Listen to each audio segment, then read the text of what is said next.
ಸ್ನೇಹಿತರೆ ನಮಸ್ತೆ, ನಾಡುನುಡಿ ಯೂಟ್ಯೂಬ್ ಚಾನಲ್ಗೆ ನಿಮಗೆಲ್ಲ ಸ್ವಾಗತ. ಸ್ನೇಹಿತರೆ, 30-40 ಸೈಟ್ ಖರೀದಿ ಮಾಡುವವರಿಗೆ ಈಗ ರಾಜ್ಯ ಸರ್ಕಾರ ಹೊಸ ನಿಯಮವನ್ನು ಜಾರಿಗೆ ತಂದಿದೆ. ಇನ್ನು ಮುಂದೆ 30-40 ಸೈಟ್ ಖರೀದಿ ಮಾಡುವ ಎಲ್ಲರೂ ಕೂಡ ಈ ದಾಖಲೆಯನ್ನು ಕಡ್ಡಾಯವಾಗಿ ಇಟ್ಟುಕೊಳ್ಳಬೇಕು. ಕರ್ನಾಟಕದಲ್ಲಿ 30-40 ಸೈಟ್ಗೆ ಸಂಬಂಧಪಟ್ಟಂತೆ ಕೆಲವು ಹೊಸ ನಿಯಮಗಳನ್ನು ಜಾರಿಗೆ ತರಲಾಗಿದೆ. ಹಾಗಾದರೆ 30-40 ಸೈಟ್ ಖರೀದಿ ಮಾಡುವವರು ಯಾವ ದಾಖಲೆಯನ್ನು ಕಡ್ಡಾಯವಾಗಿ ಇಟ್ಟುಕೊಳ್ಳಬೇಕು, ಈ ಕುರಿತಂತೆ ಸರ್ಕಾರ ಹೊರಡಿಸಿರುವ ಆದೇಶವೇನು, ಇವೆಲ್ಲದರ ಬಗ್ಗೆ ಸಂಪೂರ್ಣ ಮಾಹಿತಿಯನ್ನು ಈ ವಿಡಿಯೋದಲ್ಲಿ ನಾವು ನಿಮಗೆ ತಿಳಿಸಿಕೊಡ್ತೀವಿ. ವಿಡಿಯೋ ತುಂಬ ಇನ್ಫಾರ್ಮೇಟಿವ್ ಆಗಿದೆ, ಎಲ್ಲೂ ಸ್ಕಿಪ್ ಮಾಡದೆ ನೋಡಿ. ಹಾಗೂ ಈ ಮಾಹಿತಿಯನ್ನು 30-40 ಸೈಟ್ ಖರೀದಿ ಮಾಡುವ ಪ್ರತಿಯೊಬ್ಬರಿಗೂ ಶೇರ್ ಮಾಡಿ. ಮೊದಲನೇದಾಗಿ 30-40 ಸೈಟ್ ಖರೀದಿ ಮಾಡುವವರು ಎನ್ಕಂಬರೆನ್ಸ್ ಸರ್ಟಿಫಿಕೇಟ್ ಅಂದರೆ ಇಸಿ ದಾಖಲೆಯನ್ನು ಇಟ್ಟುಕೊಳ್ಳುವುದು ಅತಿ ಅಗತ್ಯವಾಗಿದೆ.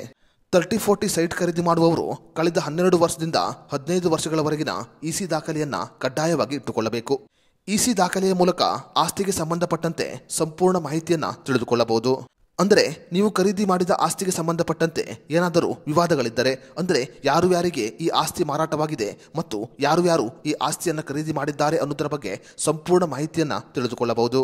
ಅದೇ ರೀತಿಯಲ್ಲಿ ಎರಡನೇದಾಗಿ ಸೇಲ್ ಅಗ್ರಿಮೆಂಟನ್ನು ಕಡ್ಡಾಯವಾಗಿ ಇಟ್ಟುಕೊಳ್ಳಬೇಕು. 30-40 ಸೈಟ್ ಖರೀದಿ ಮಾಡುವ ಸಮಯದಲ್ಲಿ ಈ ಸೇಲ್ ಅಗ್ರಿಮೆಂಟ್ ಅನ್ನೋದು ಪ್ರಮುಖವಾದ ಪಾತ್ರವನ್ನು ವಹಿಸುತ್ತೆ. ಈ ಸೇಲ್ ಅಗ್ರಿಮೆಂಟ್ನಲ್ಲಿ ಮಾರಾಟ ಮಾಡುವವರು ಮತ್ತು ಖರೀದಿ ಮಾಡುವವರ ನಡುವಿನ ಒಪ್ಪಂದವನ್ನು ಸಂಪೂರ್ಣವಾಗಿ ಬರೆಯಲಾಗುತ್ತೆ. ಖರೀದಿ ಮಾಡುವ ಆಸ್ತಿಯ ಬೆಲೆ ಮತ್ತು ಕೆಲವು ಷರತ್ತುಗಳನ್ನು ಕೂಡ ಇದರಲ್ಲಿ ನಮೂದಿಸಲಾಗುತ್ತೆ. ಇನ್ನು ಮೂರನೇದಾಗಿ ಆಸ್ತಿಯ ಶೀರ್ಷಿಕೆ ದಾಖಲೆಯನ್ನು ಕಡ್ಡಾಯವಾಗಿ ಇಟ್ಟುಕೊಳ್ಳಬೇಕು. 30-40 ಸೈಟ್ ಖರೀದಿ ಮಾಡುವ ಸಮಯದಲ್ಲಿ ಪ್ರತಿಯೊಬ್ಬರು ಕೂಡ ಆಸ್ತಿಗೆ ಸಂಬಂಧಪಟ್ಟಂತೆ ಶೀರ್ಷಿಕೆ ದಾಖಲೆಯನ್ನು ಇಟ್ಟುಕೊಳ್ಳಬೇಕು. ಈ ಶೀರ್ಷಿಕೆ ದಾಖಲೆಯು ಆಸ್ತಿಯ ಮಾಲೀಕರ ಹೆಸರು, ಆಸ್ತಿಯ ವಿವರಗಳು ಮತ್ತು ಕಾನೂನು ಸ್ಥಿತಿಯ ಬಗ್ಗೆ ಸಂಪೂರ್ಣವಾಗಿ ಮಾಹಿತಿಯನ್ನು ಒದಗಿಸುತ್ತೆ.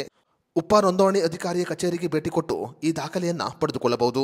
ಇನ್ನು ಕೊನೆಯದಾಗಿ RTCಯನ್ನು ಕಡ್ಡಾಯವಾಗಿ ಇಟ್ಟುಕೊಳ್ಳಬೇಕು.